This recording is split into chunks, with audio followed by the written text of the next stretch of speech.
Oi gente, tudo bom? A gente vai falar hoje sobre desconsideração inversa da personalidade jurídica. Só que para a gente chegar nessa espécie diferenciada de desconsideração, vamos primeiro analisar, relembrar os requisitos da desconsideração normal. Antes, para a gente entrar em desconsideração, a gente precisa relembrar o seguinte: existe um princípio chamado princípio da autonomia patrimonial entre os bens da sociedade e os bens dos sócios e administradores. No que ele consiste? Todos os atos praticados por uma sociedade terão como responsáveis por arcar com esses atos apenas e tão somente os bens daquela sociedade. Os bens dos sócios e dos administradores ficam protegidos, como se fosse um véu separando bens da sociedade e bens dos particulares que participam daquela sociedade. Então, até aí estava tudo certo. No entanto, fraudes começaram a acontecer. Os sócios e administradores começaram a passar para o seu patrimônio pessoal bens da sociedade, descapitalizando-a quando aquela sociedade começava a fazer dívidas no mercado. Então, ela estava totalmente endividada e não tinha bens para responder por aqueles atos que ela tinha praticado, porque o patrimônio dela foi esvaziado, passando fraudulentamente para o patrimônio dos sócios. Qual foi a solução encontrada? Foi a criação da teoria da desconsideração da personalidade jurídica. No que ela consiste? A melhor definição que eu vejo é aquela que fala teoria do levantamento do véu. O que seria o véu? O princípio da separação patrimonial. Eu levanto de uma maneira episódica, breve, aquele véu protetor que separa os bens dos sócios e bens da sociedade e resgato aqueles bens que foram fraudulentamente passados por nomes dos sócios e dos administradores, fazendo com que o prejuízo dos credores seja ressarcido. Então, você já analisa aqui, nesse conceito que eu te falei, a teoria maior da desconsideração da personalidade jurídica, que está retratada no artigo 50 do Código Civil. Para ela, exige-se a confusão patrimonial ou desvio de finalidade, bem como o prejuízo de credores. Nós temos também a teoria menor, que exige apenas o prejuízo dos credores.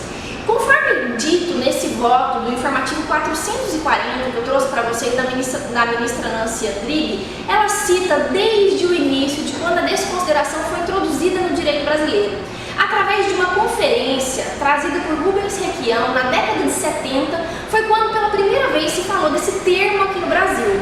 Após isso, essa desconsideração foi regulada no direito brasileiro. Ela veio no CDC, no artigo 28, parágrafo 5º, ela está na lei do CAD, ela está no artigo 50 do Código Civil.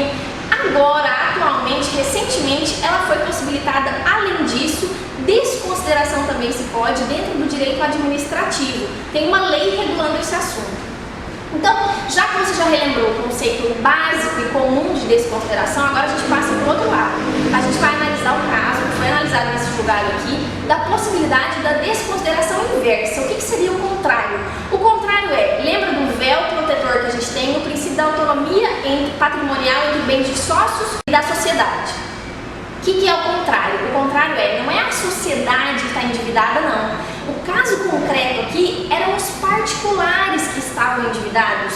E para encobrir e prejudicar os credores desses particulares, o que eles fizeram? Pegaram todo o patrimônio particular e colocaram um nome de uma empresa. Marido e mulher, dentro de uma execução, não apresentavam qualquer bem há 9 anos. No entanto, onde que estavam todos os bens dessas pessoas? Dentro de uma empresa que eles criaram com um capital de apenas R$5.000 para fraudar os seus credores particulares. Então é o caminho inverso. Ao invés de sócios e administradores descapitalizarem a sociedade, colocarem os seus bens em nome de particulares, é o contrário. Particulares colocam os seus bens dentro de nome de empresa. Essa é a desconsideração inversa.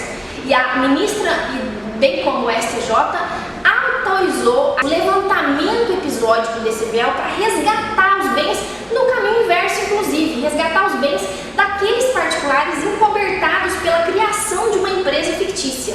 Então, a desconsideração inversa foi permitida com base em quê? Com base na interpretação teleológica do artigo 50. Qual que é o objetivo do artigo 50 da desconsideração? Não deixar que fraudes como essas aconteçam e fazer que encontraram nesse caso concreto uma caminhonete que estava sendo utilizada pelos próprios particulares em nome de uma empresa fictícia, foi lá e investigou para isso. A desconsideração ela serve basicamente para que não exista esse tipo de fraude. Essa é a interpretação teleológica que garante, então, a desconsideração inversa, que inclusive ela é permitida dentro de um enunciado daquelas jornadas de direito civil, sabe? O enunciado é 283. É isso, foi permitida a desconsideração inversa pelo STJ, garantindo então a interpretação teleológica do artigo 50, e eu deixei um textinho no blog da Editora dos Pódios sobre outros tipos de desconsideração da personalidade jurídica. Falei lá da desconsideração expansiva, que envolve o sócio oculto. Falei da indireta, que envolve duas empresas. Falei da inversa, que é o caminho inverso da desconsideração normal. Tá bom? Então não esqueçam de conferir, memorizar cada uma dessas desconsiderações. Estuda a desconsideração do direito administrativo, que pode ser cobrada em prova. Então até semana que vem. Bons estudos para todo mundo. Tchau!